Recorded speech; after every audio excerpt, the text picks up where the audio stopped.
Hello, Noble Rick here. Today let's draw Eclipse, a member of the Cave tribe, an original creation by my niece, and I'm illustrating it for her. Now previously I had found this drawing online by another artist and I thought it was cute, so I thought I would make it out of a polymer clay figure. I'm still working on that. Hopefully I have a video of that soon for you. But today let's do Eclipse. Let's draw Eclipse of the Cave tribe. Now you don't see it here, but I made a mistake and I'm going to show you how I fixed it. I think that fix was kind of clever. It comes from experience. But what you should do whenever you're drawing, in a previous video I told you how to set up the two windows here. It's the same drawing, but two different windows of that same file. So whatever I'm doing on the left will be showing up on the right. Now when you set up the drawing, you want it to be 300 to 600 dpi, and I think you'll get that automatically if you choose the comic book file, starting file, the default comic book file in this program, which is Eclipse Studio Paint. Now when you start out, you want to make sure that your pen is aliased, not anti-aliased, but aliasing. I can't say that right. Aliasing, I think that's the correct way of saying it. What is aliasing? Aliasing is where your line, every single pixel in that line is going to be 100% dark. There'll be no gray, no off gray, but 100% dark. You want that so that when you go to color, there'll be no issues. When you go to color this artwork, there'll be no issues with the line because the lines will all be 100% dark. 100% dark. And if you zoom in on that the pixels that make up those lines, you'll see that every one of those pixels are 100% dark. There's no gray. And you want that. And in order to do that, look to the left. See that dialog box over there? See those circles? Not the circles on the bottom, but the circles in the very middle of the left, in that dialog box over there.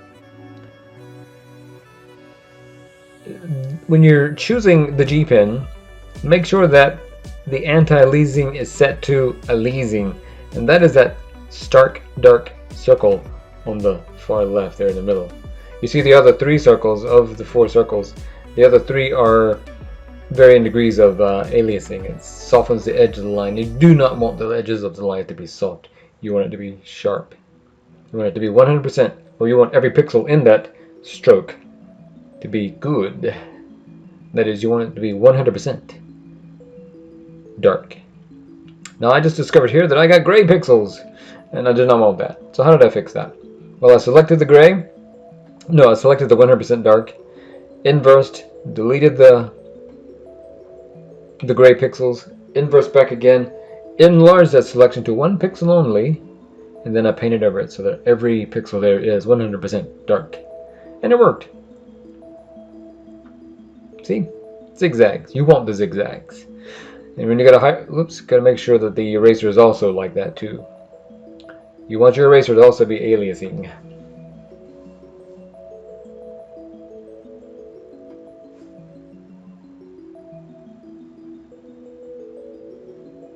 Now you want your line, well, what you get with a G pen, well, the beautiful thing about a G pen is you get an organic line. What I mean by that, an organic, I can't even say it. An organic line is a line that is thick and thin, not just like a ballpoint pen's line, which is just basically the same width throughout the line, all around the object, or all around the character that you're drawing. But rather here you get a thick and thin line. And that's the beautiful thing about G pens and brushes, liner brushes. Calvin and Hobbes, for example, if you ever look at that cartoon, that comic strip, he's obviously used a brush to ink in his cartoons back in the day. And it's a really cool line. It's really nice on the eyes. And you get that here with the G pen.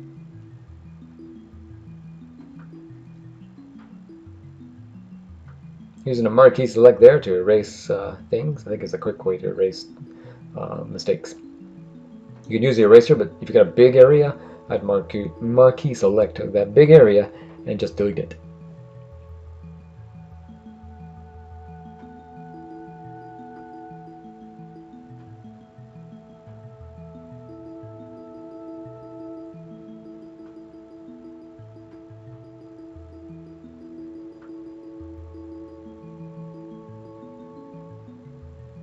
Here I'm using lines to make a shadow.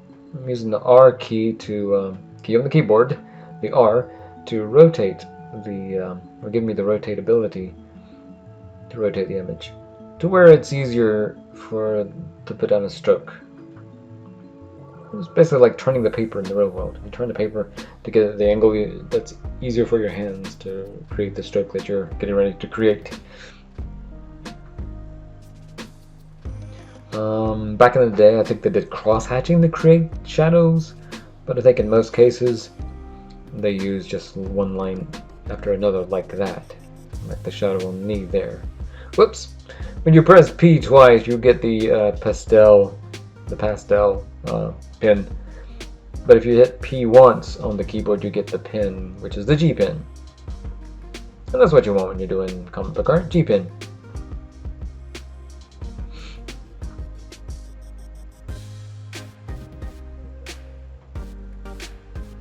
In the real world, with real brushes, you get a beautiful effect. Like I was saying, Calvin and Hobbes is one of my favorite comic book artists. He uses a brush obviously uses a brush. I mean, I'll be amazed if it was something else. Because the lines vary in thick and thinness, but they're mainly, for the most part, a thick line. And I think that implies that there's a brush being used in that case. And so I like the effect of that. I like the effect of a brush. And that's a liner brush, probably 0 to 1. I have a 0 liner brush. And you basically dip your pen in. If you want to practice, don't spend a lot of money. You can get some inexpensive materials out there. Get your liner brush from your local department store and get you some acrylic paint, dark acrylic paint. Gloss, to me, seems to be the darkest acrylic paint. And practice with that. I think you'll get an effect that's just as good as India ink. And you don't have to waste your money on India ink, which is, back in the day, very expensive. So I use acrylic paint. Acrylic paint is very inexpensive, and it makes a good inking ink. Of course, you thin it with the water. But get you a number 1 a number 1 brush, a liner brush, and you can practice with that. It's a bit of a skill. You can spend some money and get you a G pen. I think you get something similar at a department store as well. And you can practice your lining in the real world, which I'd advise doing that. I think it's a good idea. A lot of stuff being done inside the computer today, and you can become an artist without ever picking up a pen. But I think it'll benefit you to see what it was like to use the real pen or real brush. I like the brush line art. How you do that is you get you a number 1 liner pen brush and dip it in your acrylic paint, thinned with water, of course, and dab off the paint on a paper towel or whatever for your blotter, and put the brush to the paper. When you just touch the paper at a 90-degree angle, maybe a slight angle, but mostly a 90-degree angle, and you touch that brush to the paper, and move your hand, you will get a thin line. Push that brush down a little bit more, not much pressure, and you'll get a thick line. And with that variation, you can create some pretty neat art, neat line work, like we're doing here with the Eclipse Studio Paint inside the computer. Now, how to use those thick and thins of the organic lines?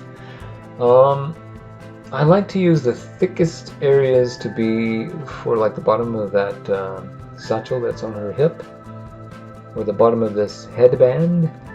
That's where you would want your lines to be thickest, where those shadows are. and thinnest where the light hits the object, or the person in this case.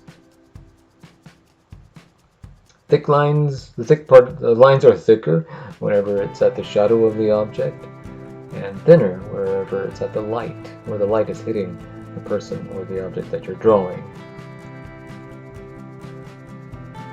Here's her bandana, I suppose. Apparently in the post-apocalyptic era in this story, they're concerned about COVID-19 as well. Just kidding. Hopefully they're over it by then. Apparently they have other things to worry about. It's post-apocalyptic after all.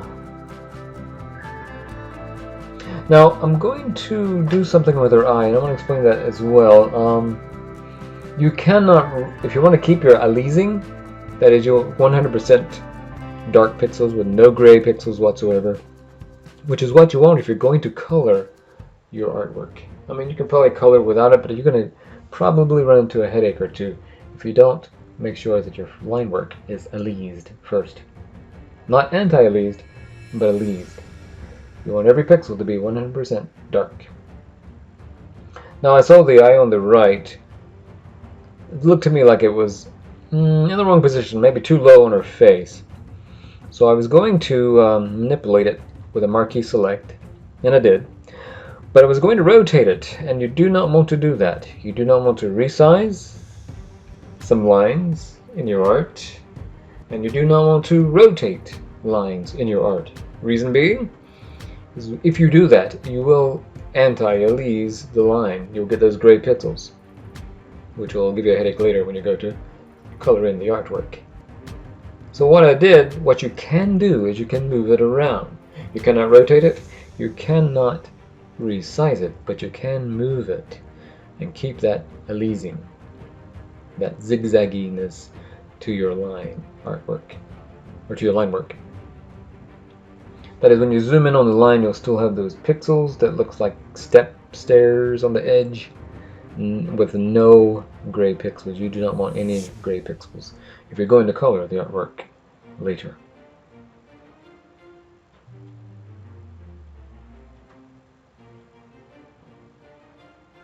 Marquee select the nose and clean that up, and then I'll soon marquee select the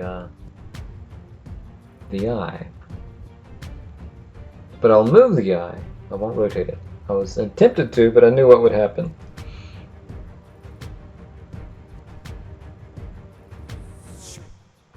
Those lines above the nose makes the nose cute.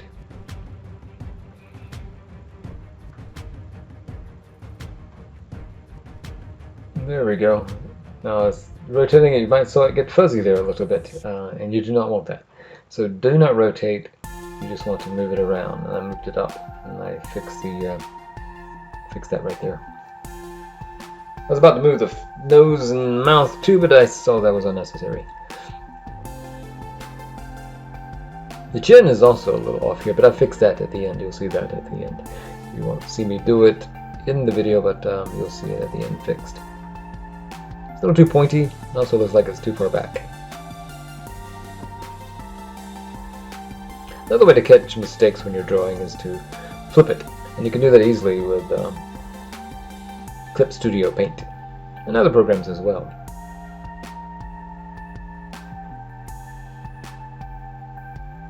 And you do that by just clicking that flip icon on the right, just under the tiny example of the picture.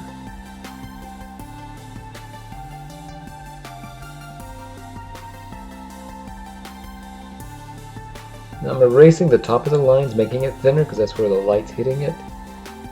And there we go. Now I've got 104 subscribers. Thank you guys, I appreciate that.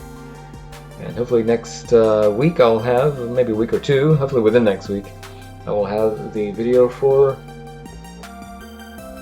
the Terraria Druid. From two-dimensional art that some other guy made to a three-dimensional figure that I made. So stay tuned. Thanks for watching.